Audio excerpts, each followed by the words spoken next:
नमस्ते सभी को। ऑनलाइन स्कूल में आपका स्वागत है। आज हम करेंगे क्लास 1 का हिंदी का सिलेबस क्या है। देखिए, क्योंकि क्लास 1 की कक्षाएं थोड़ी लेट शुरू होती हैं क्योंकि इसमें एडमिशन होते हैं केंद्रीय विद्यालय में।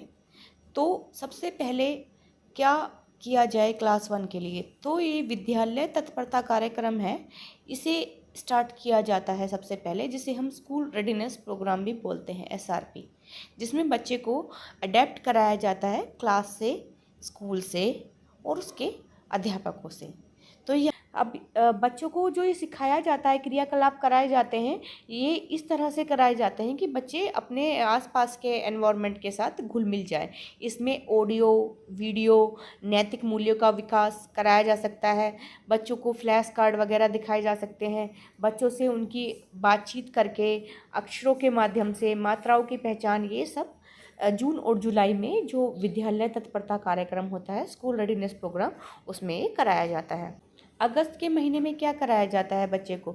अगस्त के महीने में हम चैप्टर लेते हैं, यानी कि जो पहला चैप्टर है झूला, उससे स्टार्ट करते हैं। अब देखिए, झूला में बड़े ऊ की मात्रा है, तो यहाँ पे बड़े ऊ की मात्रा के सब बच्चों को पहचानने के लिए दिए जाते हैं, क्योंकि जो स्कूल तत्परता कार्यक्रम रहता है, स्कूल रेडीनेस प्रोग्राम, उसमें सारी मात्राएं सिखा दी जाती हैं बच्चे को। और अगर बच्चे को पहले से ही आती हैं तो उनका रिवीजन करा दिया जाता है। तो इसमें बड़े ऊ की मात्रा पर स्ट्रेस दिया जाएगा और किस तरह से बड़े ऊ की मात्रा लगानी है, ये बच्चे को हम सिखाएंगे।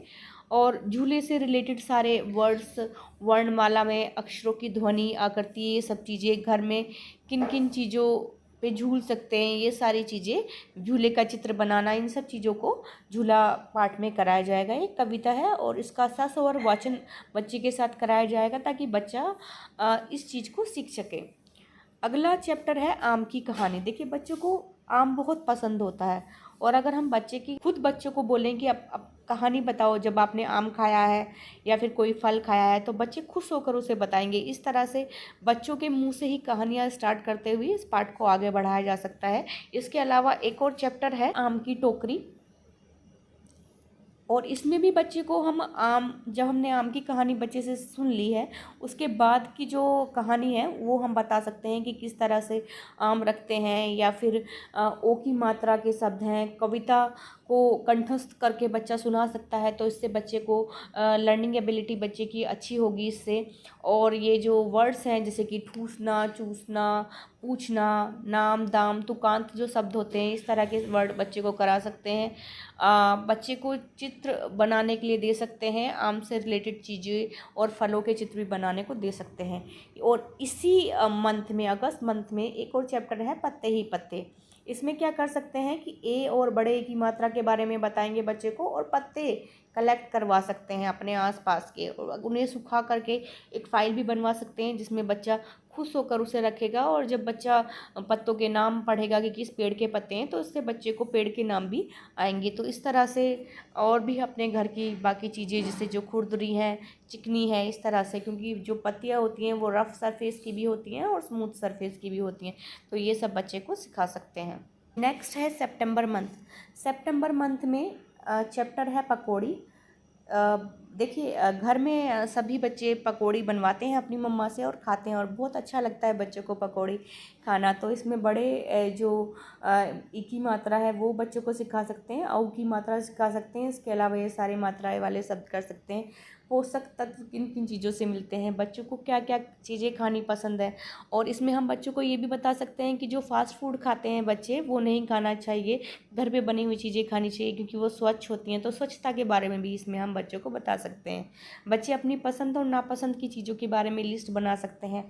तो ये सब नेक्स्ट सितंबर मंथ में ही है चुक चुक गाड़ी, और ये कविता है, बहुत अच्छी कविता है। इसमें हम बच्चों के साथ रेल जो एक दूसरे को पकड़ के बच्चे बनाते हैं वो बना सकते हैं, और क्लास के अंदर ये सब करवा सकते हैं। इसके अलावा बच्चे को हम ट्रेन दिखा सकते हैं वर्चुअल, और बच्चों को उसके साथ ही ये कविता का पाठन करा सकते हैं। यातायात के अन्य साधन भी बता सकते हैं कि किस तरह से अलग अलग साधन होते हैं, और किस तरह से जल के थ्रू या फिर वायु में हम यात्रा कर सकते हैं, और किस तरह से लैंड पे यानी ज़मीन पर हम यात्रा करते हैं, किन किन चीज़ों का। तो वो सब बच्चे से एक हम पूरा तालिका बनवा सकते हैं बच्चे से, और बच्चों को सिखा सकते हैं ये सारी चीज़ें। नेक्स्ट सितंबर मंथ में है रसोई घर। इसमें भी बच्चा बताएगा कि उनकी मम्मियाँ घर में रसोई में क्या क्या बनाती हैं, और इससे बच्चा जो है कविता का वाचन करते वक्त बच्चा बताएगा कि किस तरह से उचित हाव भाव के साथ बच्चा बोल सकता है। और इसमें एक और चीज़ हम सीख सकते हैं, ज और ज। देखिए यहाँ पर नुक्ता लगा हुआ है ज में, तो इसमें बच्चा जय और ज, ये जो दो वर्ड हैं उनको अच्छे से बोलना सीख पाएगा। इसके अलावा रसोई घर में प्रयोग होने वाली जो चीज़ें हैं उसके बारे में बच्चा लिस्ट बना सकता है। चिकनी मिट्टी से बनने वाली चीज़ें हैं उनके बारे में बच्चा लिस्ट बना सकता है। तो इस तरह से कर सकते हैं। ये सितंबर मंथ में आएंगी, सितंबर मंथ में। अब अक्टूबर मंथ में आएगा चूहों।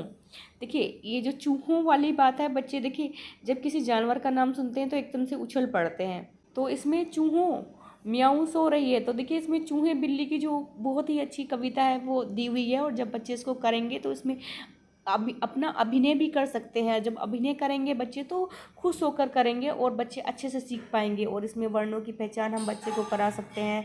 द उ ल सब सीखना ये हम करा सकते हैं बच्चों को। फिर नेक्स्ट इसी मंथ में, अक्टूबर मंथ में, बंदर और गिलहरी है। ये भी जानवरों के बारे में है। बच्चे मुखौटे बनाकर अलग अलग बंदर और गिलहरी इसका काव्य के रूप में बच्चे बता सकते हैं, या फिर कहानी रोल प्ले के रूप में बच्चे इस चीज़ को बता सकते हैं। और बच्चे इन सब चीज़ों में खुशी महसूस करते हैं। नवंबर मंथ में पगड़ी, तो पगड़ी बच्चे पगड़ी में ये बता सकते हैं कि कैसे कहाँ पहनी जाती है, कैसे पहनते हैं पगड़ी। और बच्चों को पगड़ी और टोपी में अंतर सिखा सकते हैं। बच्चा रंग बिरंगी पगड़ी बनाए, बच्चा कागज़ की टोपियाँ बनाए, तो इससे बच्चा खुश भी होगा और सीखेगा भी। पतंग के बारे में बच्चे उससे पतंग के बारे में पूछ सकते हैं। रंगीन कागज़ से पतंग बनाना बच्चों को सिखा सकते हैं। तुकात्मक कलात्मक विकास कर सकते हैं बच्चों का। गेंद और बल्ला, ये भी खेल से संबंधित है नवंबर में। तो गेंद और बल्ला में हम बैट बॉल जो बच्चे को बोलते हैं, वैसे कि क्रिकेट होता है लेकिन हम बच्चे को गेंद और बल्ला बोलते हैं क्योंकि बच्चा इसमें खुशी महसूस करता है और जनरल लैंग्वेज में वो यही बोलता है। तो इस सब से बॉल से खेले जाने वाले विभिन्न अन्य खेलों के नाम भी बच्चा इसमें बता सकता है। तो नवंबर मंथ में ये आएगा। इसके अलावा नवंबर मंथ में बंदर गया खेत में भाग, तो ये वाली भी एक अच्छी सी कविता दी हुई है। और इसमें बच्चा तुकात शब्द हैं, वो तुकांत शब्द हैं, उनके बारे में जानेगा, खेल का आनंद लेगा, किस तरह से लेना चाहिए वो बच्चा बताएगा। और इसमें भी टोपी पगड़ी के बारे में बताएगा। अभियानात्मक कला का विकास कर सकते हैं, यानी कि बच्चा रोल प्ले करेगा तो इससे बच्चा इस चीज़ों को सीखेगा। शाकाहारी और मांसाहारी जानवर कौन कौन से होते हैं इसके ऊपर भी चर्चा कर सकते हैं। तो इतना सिलेबस आएगा नवंबर मंथ में। दिसंबर मंथ में आएगा एक बुढ़िया। इसमें कविता वाचन है इसका। और इसमें जिस तरह से पहले कविताओं का वाचन कराया तुक के शब्दों के साथ और एक लय के साथ बच्चा करेगा। अपने घर में बुजुर्गों से बातचीत करेगा, अपने घर में दादा दादी नाना नानी इनके रोल को समझेगा और बच्चा उनको एड्रेस करेगा, उनको बच्चा रिस्पेक्ट देगा। तो ये सारी चीज़ें इसमें हम सिखाएंगे बच्चे को। विलोम शब्द या फिर अपनी कोई कविता सुनाकर उसकी वीडियो बनाना इस तरह से। और मैं भी एक कहानी है, इसमें बच्चा रोल प्ले कर सकता है। और ध्वनि जो डिफरेंट ध्वनि बच्चा निकाल सकता है। डूबने तैरने वाली चीज़ों के बारे में परीक्षण कर सकता है। घर में पानी लेकर एक बाउल में और उसमें ही बच्चा कर सकता है कि कौन सी चीज़ें डूबती हैं और कौन सी जो है तैरती हैं, और उसकी अलग से तालिका बना सकता है। लालू और पीलू ये वाला जो पार्ट है ये इंग्लिश में भी दिया हुआ है। तो ये बड़ी अच्छी कहानी है दो चिकन्स की, और we can say the chicks कह सकते हैं कि दो चिक्स की कहानी है। और बहुत अच्छी स्टोरी है कि लालू जो है लाल मिर्च खा लेता है और फिर पीलू लड्डू लेके आता है। तो ये बच्चे को हम रोल प्ले करा के, मास्क बना के, मुखौटे बनाकर बच्चों को बड़े अच्छे से आनंदमय तरीके से सिखा सकते हैं। जनवरी मंथ में ये है चकई की चकदुम। ये बड़ी अच्छी सी कविता है। और जब बच्चा इसको चकई की चकदुम कहानी ये कविता को जब पढ़ता है तो तुक के साथ जब पढ़ता है तो बड़ा अच्छा आनंद लेके पढ़ता है। तो इससे बच्चा तुकात्मक शब्द सीखेगा, आनंद लेगा। चार चने ये भी बहुत अच्छी कविता है जिसमें बच्चा सीखता है, स्वर वाचन करेगा।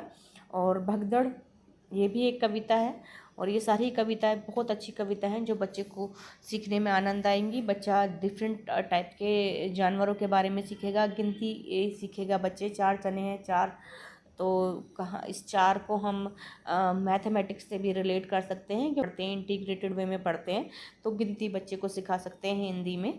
इसी तरह से भगदड़ भी पालतू जानवरों के बारे में चित्र बनाकर स्क्रीन शेयर करके बच्चों को दिखा सकते हैं, जो आजकल कोरोना टाइम में चल रहा है। तो इसमें हम बहुत सारी वर्चुअल चीज़ें बच्चों को दिखा सकते हैं। फरवरी मंथ में हलीम चला चांद पर, ये कहानी है, और हाथी चल्लम चल्लम ये एक कविता है। और इसमें जो ये चल्लम चल्लम ये जो तुकात्मक शब्द हैं, ये बोलने में बहुत प्यारे लगते हैं, और जब बच्चा पढ़ता है इसको तो बहुत अच्छे से कंप्लीट करता है। और इसी तरह से हम बच्चों को विभिन्न तुकात्मक शब्दों के बारे में बता सकते हैं, हाथी के बारे में बता सकते हैं कि कितना बड़ा जानवर है। इस तरह से हम बच्चे को सिखा सकते हैं। ये फरवरी में ही एक है 7 पूँछ का चूहा। तो वैसे चूहे की 7 पूँछ नहीं होती हैं, लेकिन इसमें बड़ी अच्छी सी कहानी दिखा रखी है कि एक चूहा होता है और उस चूहे की 7 पूँछ होती हैं, और धीरे धीरे करके उसकी सारी पूँछें काट दी जाती हैं, तो वो बिना पूँछ का चूहा हो जाता है। इस तरह से कहानी में मोड़ आता है। तो ये बहुत अच्छी कहानी है, और जब बच्चे सुनेंगे तो आनंद लेंगे। अब फरवरी मंथ के बाद ही जो है वो सिलेबस ख़त्म हो जाता है, क्योंकि मार्च में एग्ज़ाम होते हैं। वैसे क्लास 1 और 2 में साइकिल टेस्ट होते हैं, एग्ज़ाम हो जाता है, इसलिए सिलेबस जो है वो फरवरी तक का आता है। तो that is all about the syllabus of Hindi. I hope आपको समझ में आया होगा। Thank you.